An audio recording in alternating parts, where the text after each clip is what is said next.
அடியே அந்த பாக்கி எல்லாத்துக்கும் வரைச்ச அந்த காவலுடைய ஆதா லெட்டர் வரைச்ச அது ஹாஃபா வருது. ஆனா ரா வரைச்ச அது வந்து ஒரு கோடா வருது. அது ஒரு இது சம்திங் இஸ் எக்ஸெப்ஷன். அதுல வெரி குட். ஒரு டவுட் வந்து வைத்தியமா கேட்டிருக்கா, அதை உடனே கிளாரிஃபை பண்ணிடலாம். அதுக்கு முன்னாடி ஒரு டவுட் வந்திருக்கணுமே. இக்கு பிளஸ் த வந்து த வர மேல வேற மாதிரி எழுதிருப்போம். யார் கேட்டது? வர்ஷினிமா கேட்டீங்களா? கரெக்ட். இந்த லெட்டர் ரெண்டாவது லெட்டர் பாருங்களேன், இக்கு பிளஸ் த என்ன பண்றா? த இக் த அப்படின்றத எப்படி எழுதியிருக்கான்றத பாருங்க. சரியா? அதுக்கு மேல ஒரு டவுட் இருக்கணுமே. இங்க பாருங்க, மேலக்கு இக்கு பிளஸ் க இக்க. இது என்னது இப்படியும் இருக்கு இப்படியும் இருக்கு? கேள்வி வருதா இல்லையா?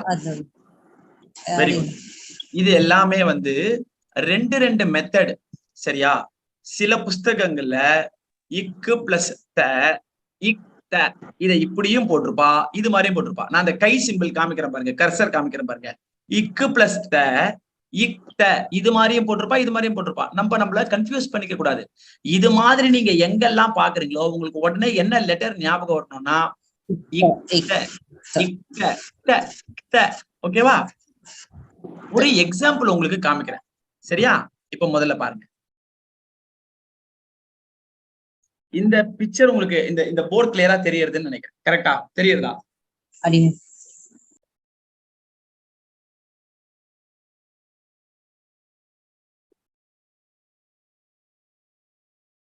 இந்த வேர்டை நீங்க வாசிக்கிறதுக்கு ட்ரை பண்ணுங்க.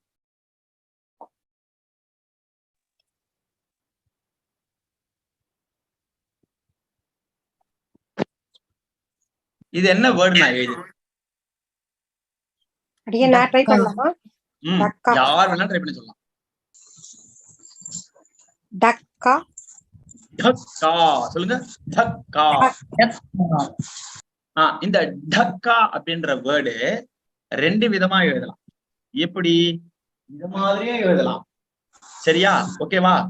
இது மாதிரி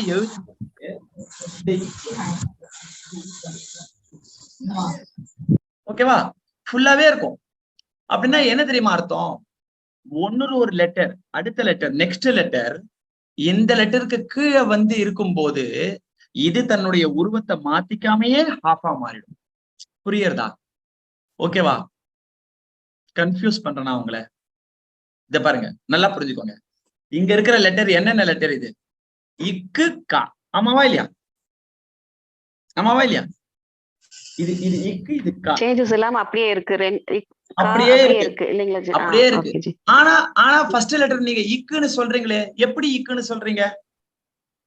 ஏன் அப்படி சொல்றோம்னா, இந்த செகண்ட் லெட்டர் வந்து இதுக்கு அடுத்து இந்த இக்குக்கு பக்கத்துல இருக்கக்கூடிய கா என்ன பண்ணுது? இதுக்கு கீழவே வந்து இதை ப்ரெஷரைஸ் பண்ணுது. ப்ரெஷரைஸ் பண்ணும்போது ஆட்டோமேட்டிக்கா தன்னுடைய உருவத்தை மாத்திக்காம இக்கு அப்படின்னு மாறும். புரியுறதா? புரியல?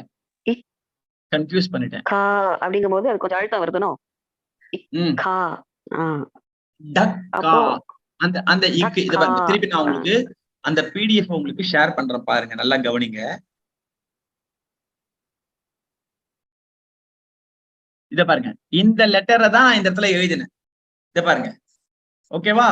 இக்கு பிளஸ் க இக்க என்ன ஆகுது? இக்கு பிளஸ் க இக்க. இந்த இக்கான்னு மாறும்போது இந்த ஃபர்ஸ்ட் மேல இருக்கிறது எந்த அங்கமும் வந்து எதுவும் பாதிப்பே அடையல. க இக்குன்னே இருக்கு, அதுக்கு இருக்கிறது கன்னு இருக்கு. இக்க. புரியுறதா உங்களுக்கு? இதுதான் இந்த இடத்துல எழுதி காமிச்சிருங்க. இந்த இக்காவை தான் வந்து இந்த இடத்துல நான் எழுதியிருக்கேன். இந்த போர்ட்ல இந்த இடத்துல எழுதியிருக்கேன். புரியுறதா? புரியுது.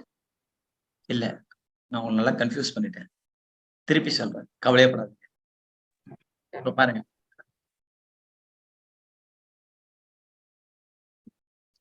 இக்கு பிளஸ் க. இக்கு பிளஸ் க எழுதுறதுக்கு ரெண்டு மெத்தட் இருக்கு.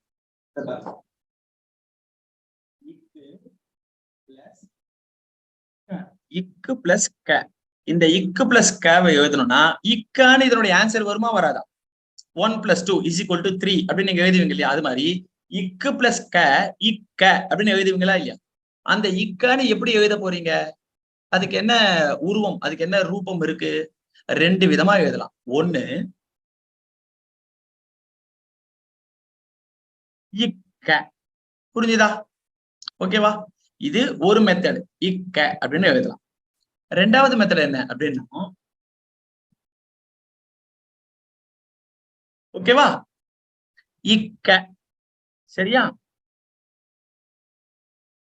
புரியுதா யாருக்காது? புரிஞ்சிருச்சு. யார் யாருக்கு புரியலையோ ஓப்பனா கேட்கலாம். இல்லவே இல்ல, புரியவே இல்ல, திருப்பி சொல்லுங்க, கேட்கலாம். அந்த மட்டும் அந்த மாதிரி வருமா? வருதோ அந்த கொம்பு போடுறோமோ அதே மாதிரி இது வந்து இந்த மாதிரி எழுதிக்கிறோம், அவ்வளவுதான். இல்ல ஜி, அது ஆமா. சரி, இது இந்த ஒரு லெட்டர், இது இந்த ஒரு லெட்டர்ல உங்களுக்கு கன்ஃபியூஸ் ஆகுதுன்னா ஒரு லெட்டர்னுடைய எக்ஸாம்பிள் சொல்றேன்.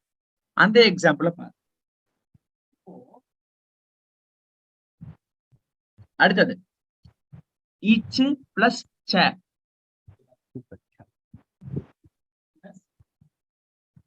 இச்சு பிளஸ் ச. ஓகேவா? இச்சு பிளஸ் ச என்ன ஆன்சர் வரும்? நரேந்திரனா கரெக்டா சொன்னீங்க, வசந்தி அம்மா கரெக்டா சொன்னீங்க. இச்ச. ஓகேவா? சரி, இந்த இச்ச எப்படி எழுதுறது? சான்ஸ்கிரிட்ல எப்படி எழுதுறது? ரெண்டு விதமா எழுதலாம்.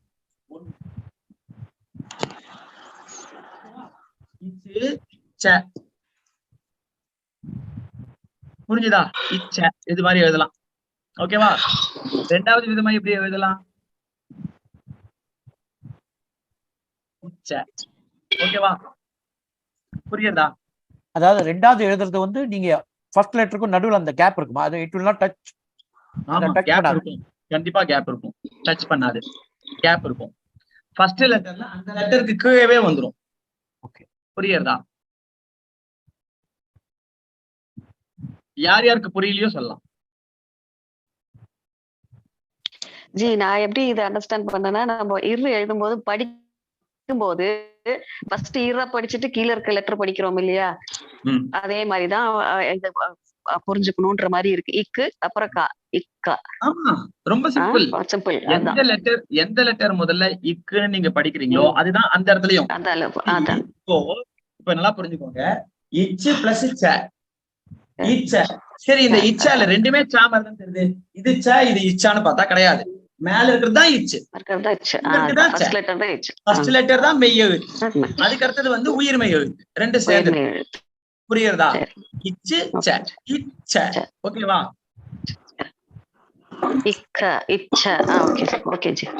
ஓகேவா? சரி, இது யாருக்கு புரியல திருப்பி ஒரு தடவை சொல்லலாம், தப்பு கிடையாது. இக்கு பிளஸ் க, இக்க. என்னென்னமோ எழுதி காமிச்சிங்க, ஒண்ணுமே புரியல. நான் இப்ப ஃபுல்லா எங்கேயோ ஒரு இடத்துல இருந்தா நான் எனக்கு புரியல, திருப்பி ஒரு தடவை முதல்ல சொல்லணும்னா சொல்லலாம். யாருக்கு புரியல சொல்லுங்க. அந்த எல்லா ஆல்பபெட்ஸ், அதாவது கான்சனன்ட்ஸ் எல்லாமே இந்த மாதிரி தான் வருமா?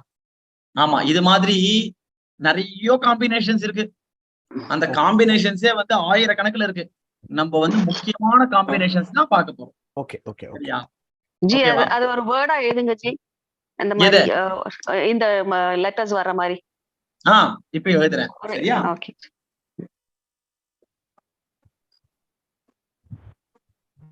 So that is easy to understand.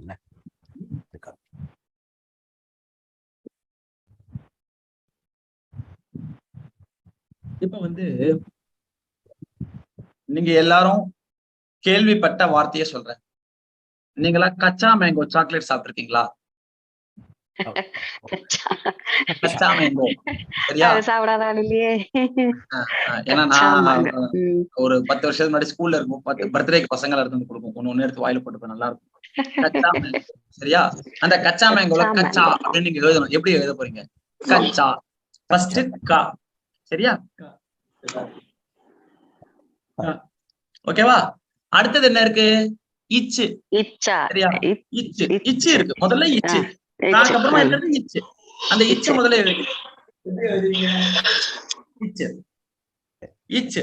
இது அந்த இடத்துல அப்படியே கிடக்குறது இச்சு, அதுதான் இச்சு. அது அப்படிதான் எழுதணும், இச்சு. அதுக்கப்புறமா என்ன இருக்கு?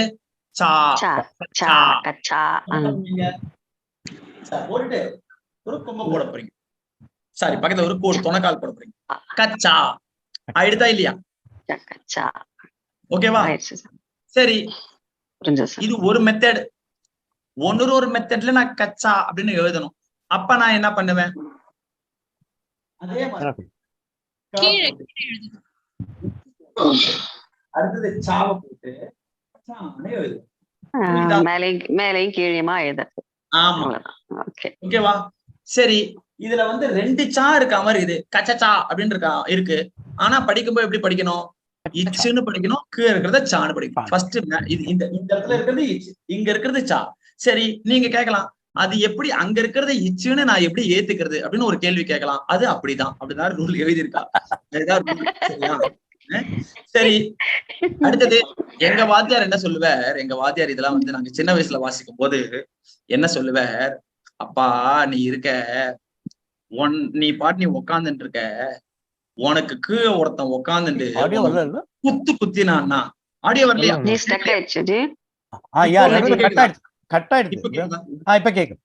கிளியரா இருக்கா? இப்ப கிளியரா இருக்கா? ஓகே. இப்போ எங்களுக்கு எல்லாம் இது மாதிரி குட்டி குட்டி கேள்வி எல்லாம் ஒரு வாத்தியார் கிட்ட கேட்போம். அது எப்படி இதை இச்சுன்னு எடுத்துக்கிறது, இதை சான்னு எடுத்துக்கிறது, இது எப்படி இச்சா மாறிது அப்படின்னு சொல்லும் போது அவர் சொல்லுவார், அது அப்படிதான்ப்பா, இருந்தாலும் உனக்கு புரியறதுக்காக ஒண்ணு சொல்றேன். நீ இருக்க, நீ உக்காந்துட்டு இருக்க, உனக்கு கீழே ஒருத்தன் வந்து உன்னை ஒரு குத்தினான்னா நீ என்ன ஆவ? வழியில அப்படின்னு சொல்லி வந்து அது மாதிரி பண்ணுவ இல்லையா? அது மாதிரி உனக்கு வலிக்குமா இல்லையா? நீ வந்து ஒரு சவுண்ட கிரியேட் பண்ணுவியா இல்லையா? அது மாதிரிதான் இந்த லெட்டர். இப்ப கரெக்டா இருக்கா? கேக்குறதா?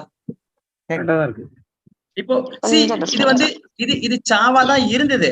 இதுக்கு கீழே இருக்கக்கூடிய ஒருத்தர் வந்து இத ஒரு பிரஷரைஸ் பண்ணும்போது இவர் வழியில என்ன ஆயிட்டார்? அப்படின்னு மாறிட்டார். புரியுதா? அப்போ கீழே ஒருத்தர் வந்து மேல இருக்கிறவரை பிரஷரைஸ் பண்ணும்போது அவர் ஹாஃப் ஆயிடுறார், அவர் கீழே இருக்கிறவர் ஃபுல்லா இருக்கு. புரியுதா? கச்சாங்கிறது சான்ஸ்கிரிட் வேர்டு தான். கச்சா பில் அப்படின்னு போல. கச்சா பில். அதே கச்சாங்கிறது சான்ஸ்கிரிட் வேர்டு அப்படின்னு சொல்லுவாங்க. ஆமா ஆமா ஆமா. நேத்து சொன்ன மாதிரி நிறைய வார்த்தைகள் வந்து தமிழ்ல வந்து நிறைய இதா இருக்கு. நிறைய இடத்துல இருக்கு. இது எதுக்காக தக்க அந்த கச்சா மேங்கோன்னு ஞாபகப்படுத்தினா உடனே போய் சேரும் இல்லையா? அதுக்காக சாப்பிடுற விஷயம். அது ஒண்ணு எல்லாருக்கும் பிடிச்சது வேற. சரி, அடுத்தது 2வது லெட்டர் நீங்க இங்க பாத்திருப்பீங்க. இந்த லெட்டர் இது என்னது? இந்த லெட்டர் நான் இந்த இடத்துல வந்து கை வைக்கிறேன் பாருங்க. இக்கு பிளஸ் த இக்த, இக்கு பிளஸ் த இக்த. சரியா? இந்த இக்தாவை நல்லா நோட் பண்ணிக்கோங்க. இவர் எப்படி இருக்காருன்றதை நோட் பண்ணிக்கோங்க. சரியா? அடுத்தது இவருக்கே ஒரு ஃபார்ம் இருக்கு. இவர் அந்நியன், இவர் அம்பின்னு ஞாபகம் வச்சுக்கோங்க. இவர் இப்படியும் எழுதலாம், இப்படியும் எழுதலாம். சரியா? இக்த இக்த. சரி, எப்படி? அது இங்க எழுதி காமிக்கிறேன். இத பாருங்க, நான் இப்ப 2வது லெட்டர் எழுதுறேன். இக்கு பிளஸ் த இக்த, இக்கு பிளஸ் த, இக்கு பிளஸ் த இக்த. சரியா? இந்த இக்தவை எப்படி எழுதுறது? சரியா? அதை பார்க்கும்போது ஃபர்ஸ்ட் ஈஸியா புரியுற மாதிரியே எனக்கு சொல்லித்தாங்க. வேற ஒரு மெத்தட் நான் கத்துக்கவே வேண்டாம் அப்படின்னீங்கன்னா ரொம்ப சிம்பிள். இதை ஆஃப் பண்ணிக்கோங்க. இக்கு இக்த முடிஞ்சே போச்சு. இக்கு பிளஸ் த இக்த, இவ்வளவுதான். சரியா? ஓகேவா? சரி, இவ்வளவு ஈஸியா இருக்கே, நீங்க இதை காம்ப்ளிகேட் பண்ணிட்டு இருக்கீங்க. ஒரு மெத்தட் இருக்கு, அதை வேற நான் உங்களுக்கு சொல்லி தரேன், அதையும் ஞாபகம் வச்சுக்கோங்க, ஏன் சொல்றீங்க அப்படின்னு கேட்டீங்கன்னா, பிராச்சீன புஸ்தகங்கள்ல இது மாதிரி லெட்டர் நீங்க பார்க்க முடியாது. புரியுதா? அவ எல்லாத்துக்குமே அந்த சிம்பிள் தான் போடுவா. அப்போ நீங்க இத மாதிரி உனக்கு சொல்லவே இல்லையே இவர் அப்படின்னு நினைக்க கூடாது. அப்போ இக்கு பிளஸ் த இக்த, இந்த இக்தன்றது ஒரு விதமாவும் எழுதலாம். அது எப்படி இருக்கும்? இது மாதிரி இருக்கு.